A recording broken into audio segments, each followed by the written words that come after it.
ఒకటి రైతు బంధుకు సంబంధించింది. రైతు బంధు గత ప్రభుత్వానిది, రైతు భరోసా ఈ ప్రభుత్వానిది. ఈ సీజన్‌లో ఇప్పటికీ ర జనవరి నెల సంక్రాంతి పండుగ వరకల్లా అందరికీ రైతు బంధు పడిపోవాలి. కాస్త అటు ఇటు అయినా సరే ఇప్పటికి సగం మందికి పడిపోయి ఉండాలి. కానీ పడలేదు ఎందుకు? మొత్తము తెలంగాణలో ఉన్న రైతులు 69,90,000 అంటే సుమారుగా 70 లక్షల మంది రైతులున్నారు. ఈ 70 లక్షల మంది రైతులలో 22 లక్షల మంది రైతులు సన్నకారు రైతులు. అంటే వీళ్ళు ఎకరం వరకు ఎకరం లోపున్న వాళ్ళు. ఈ హెక్టారు లోపున్న రైతుల సంఖ్య తీసుకుంటే కనుక దానికో 10-20 లక్షలు కలుపుకోవాలి.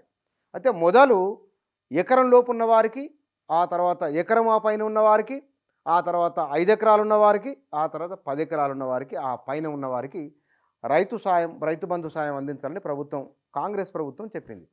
ఇక్కడ 2 విషయాలు గమనించాలి. ఎందుకు ఆలస్యం అవుతున్నది? ఇప్పటికీ కేవలము 12 లక్షల మంది రైతు అకౌంటుల్లోనే సుమారుగా ఈ 22 లక్షల మందికి 650 కోట్ల పైబడి జమ కావాల్సి ఉన్నది ఇప్పటికే.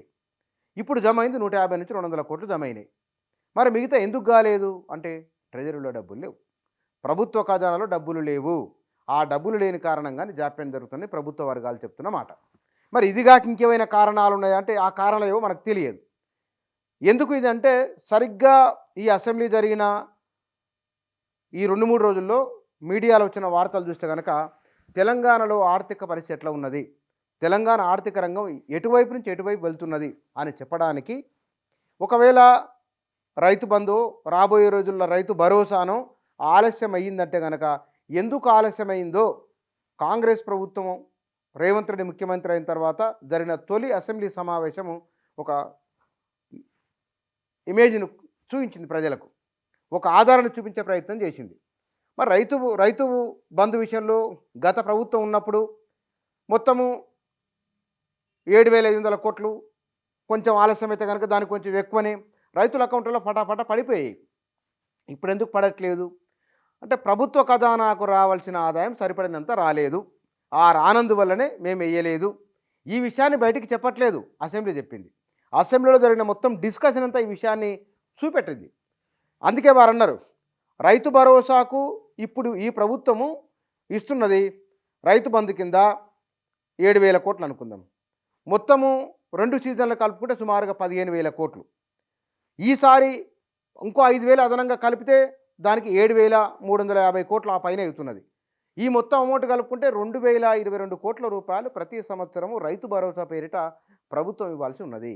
మరి అంత పెద్ద మొత్తాన్ని ఎట్లా సర్దుబాటు చేయగలరు అన్నప్పుడు ఆ సర్దుబాటు చేయడానికి మరింత వ్యవధి అవసరము. ఆ సర్దుబాటు చేయడానికి ఇప్పుడున్న ఈ ఆర్థిక అభివృద్ధి నమూనా సరిపోదు, కొత్త అభివృద్ధి నమూనాకు వెళ్ళాలి. ఆ అభివృద్ధి నమూనాలకు వెళ్ళాలంటే గతంలో జరిగిన లోపాలు ఏమిటో చూపించాలి, అవి చూపించిన తర్వాతనే మేము వెళ్ళిపోతామని చెప్పిండ్రు. దాని రిప్లికానే ఇవాళ పత్రికల్లో వచ్చిన రైతు బంధు రైతులకు పడంలో ఆలస్యము. ఈ ఆలస్యం ఒకరికి కొన్ని అకౌంట్లలో పడిపోయింది. బహుశా అదేమిటో కానీ ప్రజల వైపు నుంచి కూడా మాకెందుకు రాలేదు అనే ప్రశ్న నేను వరుసగా ఈ 3-4 లెక్కలు చూస్తున్నాను, ఎక్కడ నాకు కనబడలేదు. నేను చూసిన ఎందుకు రాలేదని మరి ప్రశ్న కూడా ఎందుకు రావట్లేదు తెలియదు, కానీ అది కూడా పెద్దగా నాకు కనబడలేదు. బహుశా ప్రభుత్వం బీఆర్ఎస్ ప్రభుత్వం వెళ్ళిపోయి కాంగ్రెస్ ప్రభుత్వం వచ్చిన తర్వాత అంటే రూరల్ తెలంగాణలోనే అత్యధిక స్థానాలు కాంగ్రెస్ పార్టీకి వచ్చినాయి. కొన్ని నియోజకవర్గాలలో 40-50 వేల మెజార్టీలు కూడా కనబడినాయి అవి. అంటే ఇట్లా ఉండడం కారణంగా అంటే మరి ఏమి ఆలోచించి వ్యవసాయం ఉన్నదే గ్రామీణ ప్రాంతాల్లో, వ్యవసాయ అనుబంధ రంగాలు ఉన్నాయి కూడా గ్రామీణ ప్రాంతాల్లోనే. కాబట్టి గ్రామీణ ప్రాంత ప్రజలు, రైతులు కాంగ్రెస్ ప్రభుత్వం పట్ల అర్థం చేసుకునే ధోరణి, సానుకూల ధోరణితో ఉన్నారా?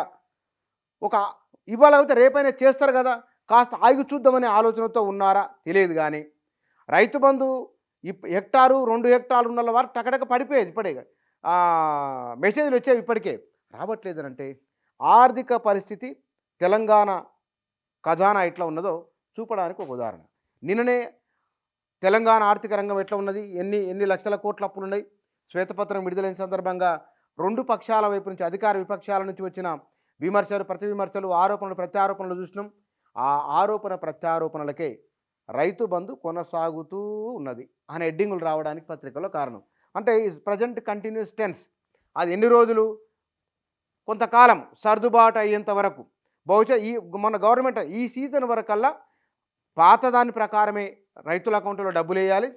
వచ్చే సీజన్కు అప్పుడు రైతు భరోసా కాంగ్రెస్ పార్టీ ఇచ్చిన హామీ ప్రకారం వెళ్ళాలని కాంగ్రెస్ ప్రభుత్వము, రేవంత్ రెడ్డి ప్రభుత్వం ఆలోచన చేస్తున్నది. దీనికి సంబంధించిన అధికారులకు ఇప్పటికే ఆదేశాలు కూడా వెళ్ళినట్లు తెలుస్తున్నది.